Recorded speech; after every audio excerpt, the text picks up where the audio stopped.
Hello everyone. Today I'm going to read you one of the stories from the book 100 Selected Stories by O. Henry. The title of the story is The Gift of the Magi. $1.87. That was all, and 60 cents of it was in pennies. Pennies saved one and two at a time by bulldozing the grocer and the vegetable man and the butcher until one's cheeks burnt with the silent imputation of parsimony that such close dealing implied. 3 times Della counted it, $1.87, and the next day would be Christmas. There was clearly nothing left to do but flop down on the shabby little couch and howl. So Della did it, which instigates the moral reflection that life is made up of sobs, sniffles, and smiles, with sniffles predominating. While the mistress of the home is gradually subsiding from the first stage to the second, take a look at the home. A furnished flat at $8 per week. It did not exactly beg a description, but it certainly had that word on the lookout for the mendicancy squad. In the vestibule below was a letterbox into which no letter would go, and an electric button from which no mortal finger could coax a ring. Also, appertaining thereunto was a card bearing the name Mr. James Dillingham Young.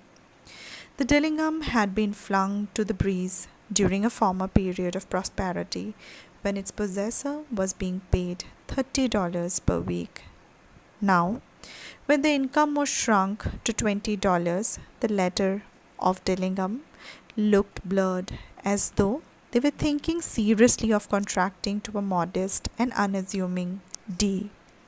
But whenever Mr. James Dillingham Young came home and reached his flat above, he was called Jim and greatly hugged by Mrs. James Dillingham Young, already introduced to you as Della, which is all very good. Della finished her cry and attended to her cheeks with the powder rag. She stood by the window and looked out dully at a grey cat walking a grey fence in a grey backyard. Tomorrow would be Christmas Day, and she had only $1.87 with which to buy Jim a present. She had been saving every penny she could for months, with this result. $20 a week doesn't go far. Expenses had been greater than she had calculated. They always are.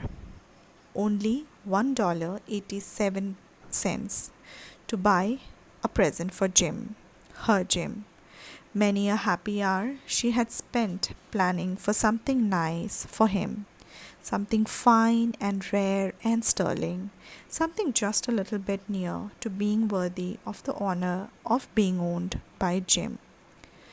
There was a pier glass between the windows of the room. Perhaps you have seen a pier glass in an $8 flat.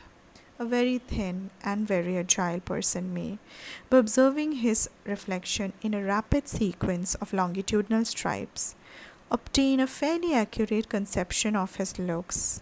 Della, being slender, had mastered the art. Suddenly, she whirled from the window and stood before the glass. Her eyes were shining brilliantly, but her face had lost its color within 20 seconds. Rapidly, she pulled down her hair and let it fall to its full length. Now, there were two possessions of the James Dillingham Youngs in which they both took a pride. One was Jim's gold watch that had been his father's and his grandfather's. The other was Della's hair. Had the Queen of Sheba lived in the flat across the air shaft, Della would have let her hair hang out the window some day to dry, just to depreciate Her Majesty's jewels and gifts. Had King Solomon been the janitor with all his treasures piled up in the basement, Jim would have pulled out his watch every time he passed, just to see him pluck at his bed from envy. So now Della's beautiful hair fell about her, rippling and shining like a cascade of brown waters. It reached below her knee and made itself almost a garment for her. And then she did it up again, nervously and quickly. Once she faltered for a minute and stood still, while a tear or two splashed on the worn red carpet. On went her old brown jacket, on went her old brown hat. With a whirl of skirts and with the brilliant sparkle still in her eyes, she fluttered out of the door and down the stairs to the street. Where she stopped, the sign read Sofroni. Hair goods of all kinds. One flight up, Della ran and collected herself, panting. Madame, large, too wide, chilly, hardly looked at Sofroni. Will you buy my hair? Asked Della. I buy hair, said Madame. Take your hat off and let's have a sight at the looks of it. Down rippled the brown cascade. $20, said Madame, lifting the mass with a practiced hand. Give it to me, quick, said Della. Oh, and the next 2 hours tripped by on rosy wings. Forget the hashed metaphor. She was ransacking the stores for Jim's present. She found it at last. It surely had been made for Jim and no one else. There was no other like it in any of the stores, and she had turned all of them inside out. It was a platinum fob chain, simple and chaste in design, properly proclaiming its value by substance alone, and not by meretricious ornamentation, as all good things should do. It was even worthy of the watch. As soon as she saw it, she knew that it must be Jim's. It was like him, quietness and value. The description applied to both. $21 they took from her for it, and she hurried home with the 87 cents. With that chain on his watch, Jim might be properly anxious about the time in any company. Grand as the watch was, he sometimes looked at it on the sly on account of the old leather strap that he used in place of a chain. When Della reached home, her intoxication gave way a little to prudence and reason. She got out her curling irons and lighted the gas and went to work repairing the ravages made by generosity added to love, which is always a tremendous task, dear friends, a mammoth task.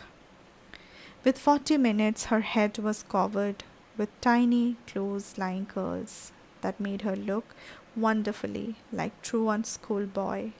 She looked at her reflection in the mirror long, carefully, and critically. If Jim doesn't kill me, she said to herself, before he takes a second look at me, he'll say I look like a Coney Island chorus girl. But what could I do? Oh, what could I do with $1.87? At 7 o'clock, the coffee was made and the frying pan was on the back of the stove, hot and ready to cook the chops. Jim was never late.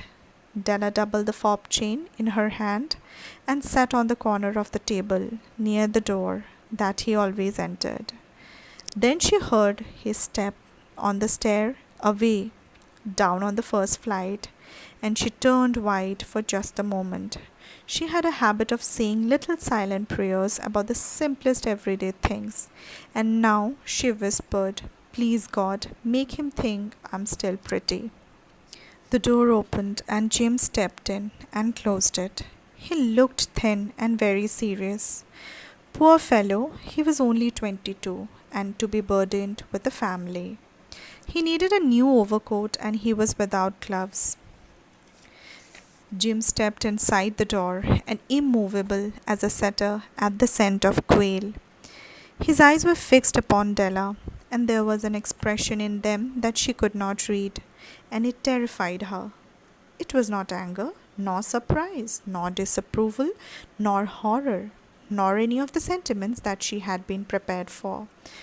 He simply stared at her fixedly with that peculiar expression on his face.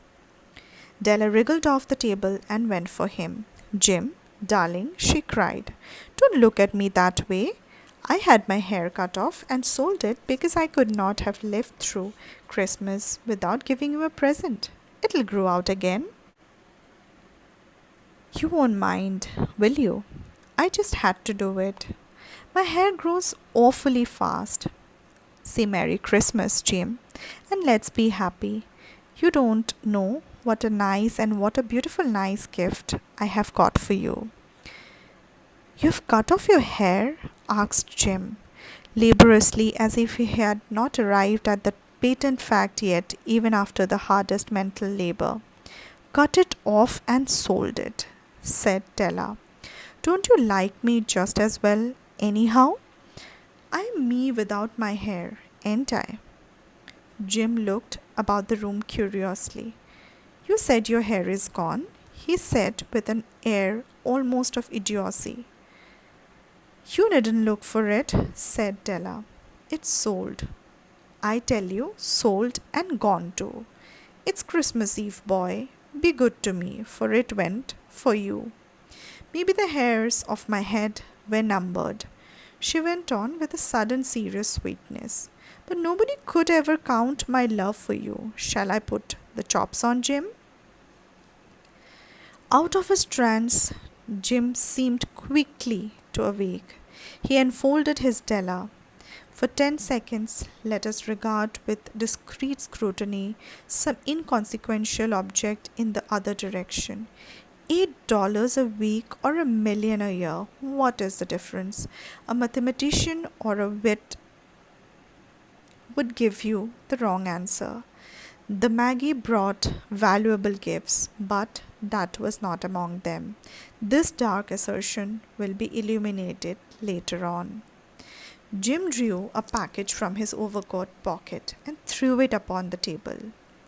Don't make any mistakes, Dell, he said. About me, I don't think there's anything in the way of a haircut or a shave or a shampoo that could make me like my girl any less. But if you'll unwrap that package, you may see why you had me going a while first.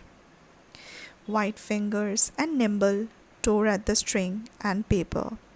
And then an ecstatic scream of joy, and then, alas, a quick feminine change to hysterical tears and wails, necessitating the immediate employment of all the comforting powers of the lord of the flat. For there lay the combs, the set of combs, side and the back, that Della had worshipped for long in a Broadway window.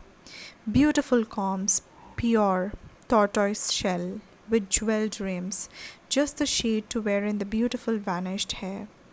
They were expensive combs, she knew, and her heart had simply craved and yearned over them without the least hope of possession. And now they were hers. But the dresses that should have adorned the coveted adornments were gone. But she hugged them to her bosom, and at length she was able to look up with dim eyes and a smile and say, My hair grows so fast, Jim.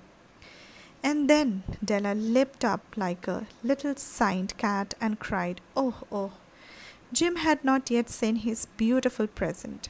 She held it out to him eagerly upon her open palm. The dull, precious metal seemed to flash with the reflection of a bright and ardent spirit. Isn't it a dandy, Jim? I hunted all over the town to find it. You'll have to look at the time 100 times a day now. Give me your watch. I want to see how it looks on it. Instead of obeying, Jim tumbled down on the couch and put his hands under the back of his head and smiled. Dell, said he, let's put our Christmas presents away and keep them a while. They're too nice to use just at present. I sold the watch to get the money to buy your combs. And now suppose you put the chops on. The Magi, as you know, were wise men, wonderfully wise men, who brought gifts to the babe in the manger. They invented the art of giving Christmas presents. Being wise, their gifts were no doubt wise ones, possibly bearing the privilege of exchange in case of duplication.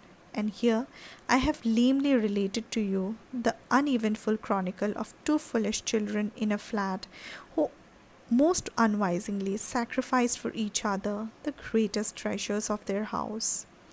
But in a last word to the wise of these days, let it be said that of all who give gifts, there are two were the wisest. Of all who give and receive gifts, such as they are wisest. Everywhere they are wisest. They are the Magi. With this, we come to the end of this beautiful story, The Gift of the Magi.